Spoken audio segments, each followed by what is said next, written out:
PM orders highest level response to Typhoon number 15.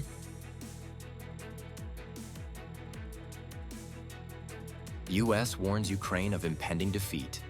Russia says no concessions.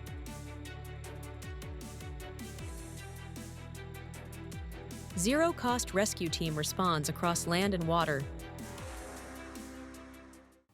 Hello, so good to see you again in today's news. I'm Hoàng Yên, and here we go, the first step of the show.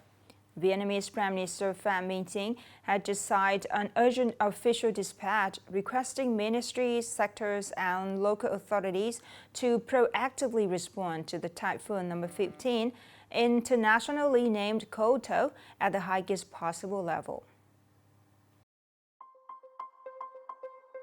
Typhoon number 15 strengthened unexpectedly, rising by 4 levels in less than a day. It is forecast to bring heavy rainfall and widespread flooding to the south-central coast, a region recently devastated by record-setting floods. Drawing from recent natural disaster impacts, the Prime Minister instructed local leaders to closely monitor developments and implement early response measures, prioritizing the protection of human lives. He emphasized that local authorities will bear full responsibility before the government for disaster preparedness. Provinces must quickly address recent storm damage, urgently call fishing vessels to safe shelters, review scenarios, and ensure the safety of reservoirs, dikes, infrastructure, and production. Evacuation plans for high-risk areas must also be prepared. Ministries are tasked with improving forecasts, mobilizing rescue forces when needed, and ensuring safety across transport, tourism, energy, telecommunications, education, healthcare, and socioeconomic activities amid complicated weather conditions. The United States has warned Ukraine of an impending defeat as Russia intensifies its battlefield advances, urging Kiev to accept a draft peace agreement. Meanwhile, Moscow asserts it will not make concessions on key points in the conflict negotiations. U.S. media reports say the warning was issued by U.S. Army Secretary Dan Driscoll, who stressed that Ukrainian forces are in a catastrophic situation as Russian troops expand offensives in Donbass and other regions. Washington believes Russia can fight indefinitely, while it is difficult for the U.S. to maintain the previous pace of providing weapons and air defense systems to Ukraine. On Russia's side, Deputy Foreign Minister Sergei Ryabkov said Moscow welcomes U.S. diplomatic efforts, but will not abandon its core negotiation stance. He criticized Western media for biased coverage that pressures the peace process.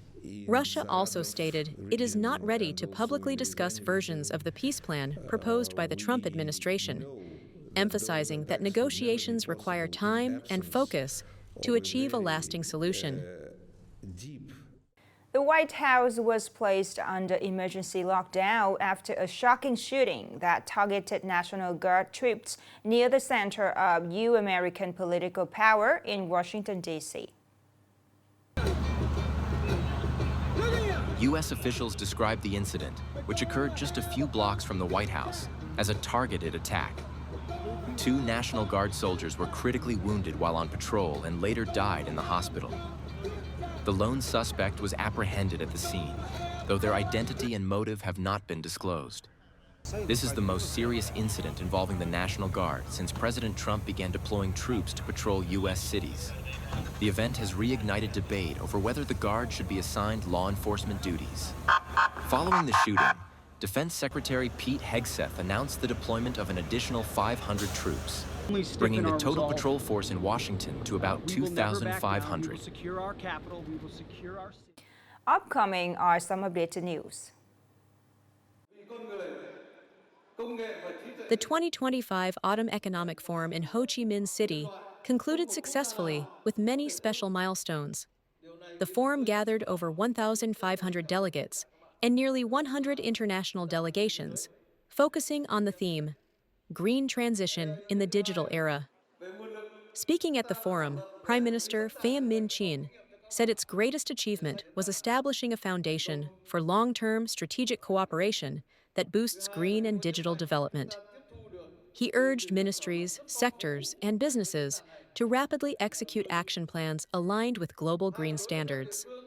The Prime Minister called on international partners to continue supporting Vietnam while building the forum into a leading regional platform on innovation and sustainable development.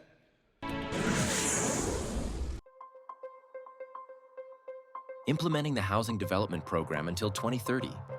Nghệ An has approved 192 residential and urban projects covering over 3,230 hectares, expected to supply more than 72,580 housing units and increase average housing space to 25.9 mètres per person.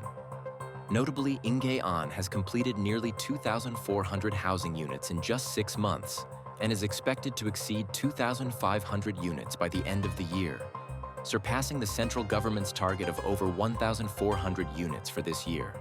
The province will continue reserving land while ensuring 20% of land in commercial projects is allocated for social housing, enhancing progress monitoring, and working with banks to implement preferential credit packages for eligible beneficiaries.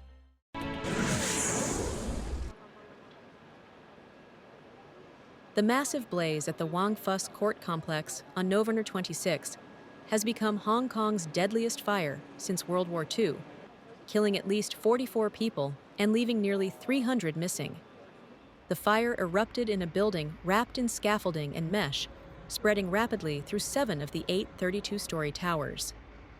Initial investigations indicate faulty maintenance practices may have contributed to the unusually fast spread of the fire. 3 members of the Construction Supervision Unit have been arrested for manslaughter. The tragedy raises major concerns about safety standards in renovating old apartment buildings, especially with the continued use of bamboo scaffolding, which is long known for fire risks.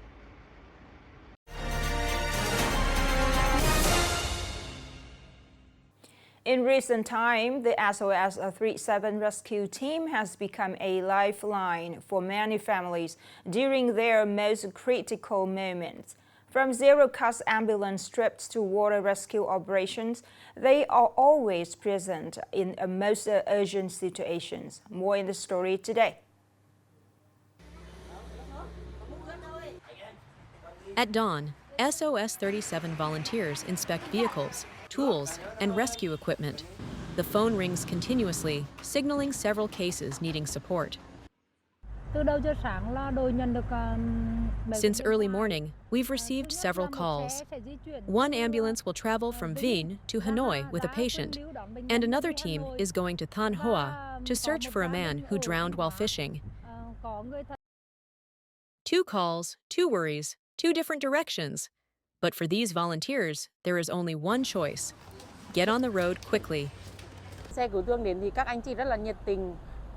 When the ambulance team arrived, they went straight into the house and cared for my grandfather attentively.